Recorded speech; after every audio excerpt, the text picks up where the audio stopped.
Fetal blood samples are starting to be phased out in UK maternity units and very few are doing them.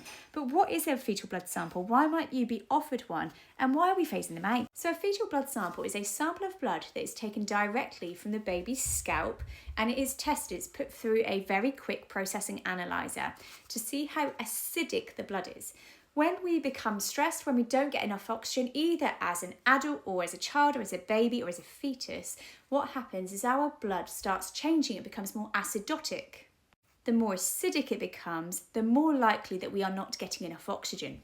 Now, as adults, we would just take it from an arterial or a venous sample, which would be usually from your wrist, for example, or from your arms, and we would process it in the same way to test how well oxygenated you are as an adult. Now, with a baby, you can't do that. Now, with babies, you can't get access to an arm or a wrist to be able to test how oxygenated the baby is. So if you've got concerns with the baby's heart rate on their CTG monitor, for example, then you might start considering, do we progress this labour? Is this baby getting enough oxygen or not? And so a fetal blood sample enables you to tell how oxygenated that baby is. What happens is you gain consent from the woman to be able to do this procedure.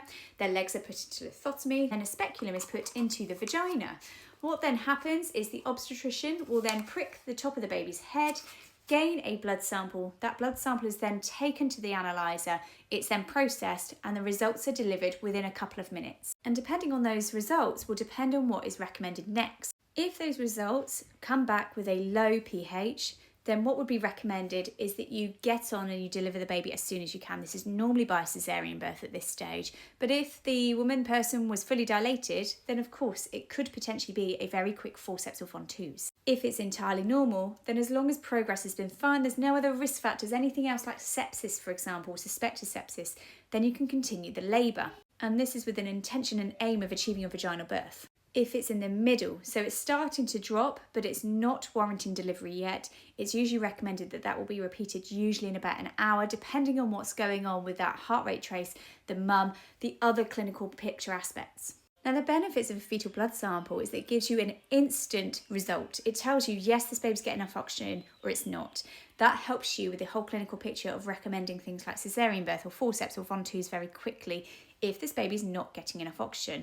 Or alternatively, it buys you a little bit more time to see if that woman will reach fully dilated and be able to have a vaginal birth. A fetal blood sample will only be offered or advised or recommended if there are concerns for baby's heart rate on the CTG, the continuous heart rate monitors on baby. So these only happen in an obstetric labour ward unit. And whilst the midwives will process that blood test, it is the obstetricians who do this procedure themselves, with the woman's or person's consent. But there are lots of risks to having a fetal blood sample taken. Firstly, it's not a very nice procedure. The woman has to have her legs in lithotomy while she's contracting on her back.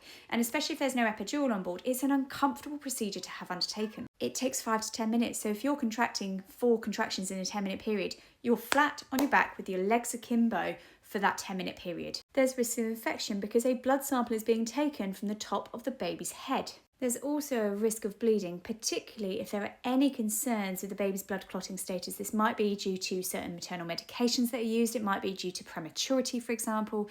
It might also be because that woman or person has got low platelets anyway in their pregnancy, and there might be a risk to the baby of having a bleeding disorder. There's also some rarer concerns if the blood sample is taken from the soft spot in terms of cerebral spinal fluid as well, but these are incredibly rare outcomes. And there's also the psychological harm to the woman or person from having their legs opened for such a long time and having that as part of their labour and birth from a stressor perspective. Now, a lot of units are coming away, if they haven't already, from offering or recommending or using fetal blood sampling. And so the NICE guidelines have stopped it as a complete recommendation. Unlike previous reiterations of monitoring for babies in labour, for example, if there were concerns before, it'd be recommended that you automatically go to a fetal blood sample. The NICE guidelines remove that. There are 3 different methods to interpret a baby's heart rate on a heart rate trace.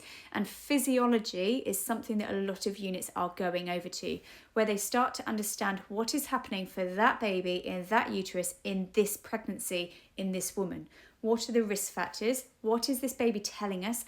How does this baby react and compensate during labour and birth? And is this a normal response or is this something else that's a concern?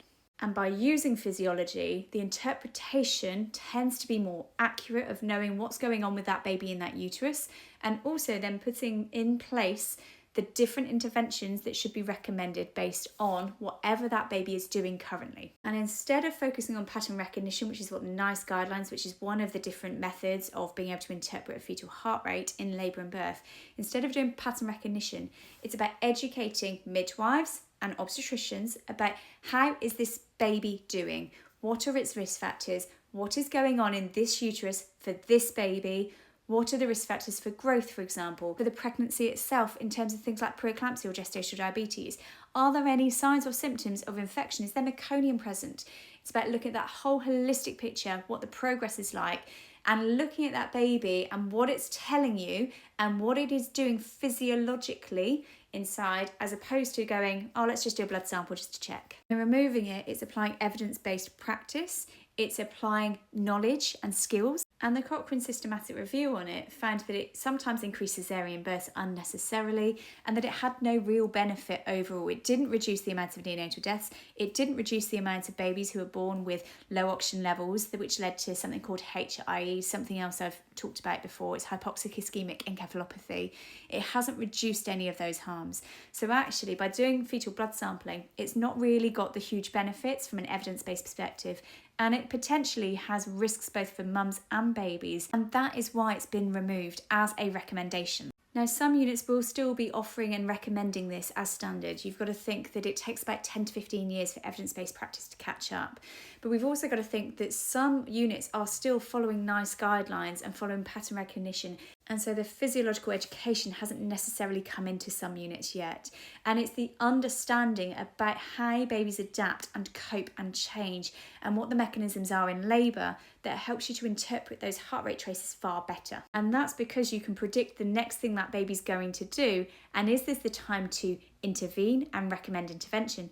Or is it going to be that we can do something to make that environment for the baby where they currently are better, nicer, give them more oxygen in some way, shape or form by changing the environment in some way, shape or form for that baby, and that labour can continue. And knowing that we've come away from fetal blood sampling in a lot of trust gives me hope that we can change, that we can reduce the iatrogenic harm that is currently happening in maternity services with over-intervention. Because if we start pulling away some of the interventions that don't have the benefits that they were set out and intended to do, and we remove those risks and we remove the psychological trauma that's caused by things like this, we can help improve things for women and people and families that are coming through the doors of maternity services.